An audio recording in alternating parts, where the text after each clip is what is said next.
ప్రకృతిలో మన చుట్టూ ఉన్న పరిసరాలు, వనరులు నిత్య జీవితంలో మనకు అనేక పాఠాలను నేర్పిస్తాయి.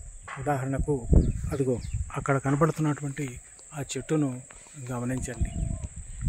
మౌనంగానే ఎదగమని మొక్క నీకు చెబుతుంది, ఎదిగిన కొద్దీ ఒదగమని అర్థమందులో ఉంది.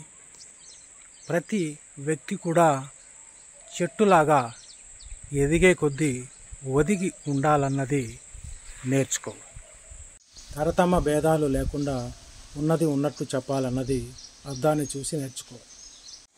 నిరంతరం కృషి చేస్తూ తన లక్ష్యం వైపు ఒక పద్ధతిలో ప్రయాణం చేస్తున్న చీమలను చూసి క్రమశిక్షణ అంటే ఏంటో నేర్చుకోవాలి.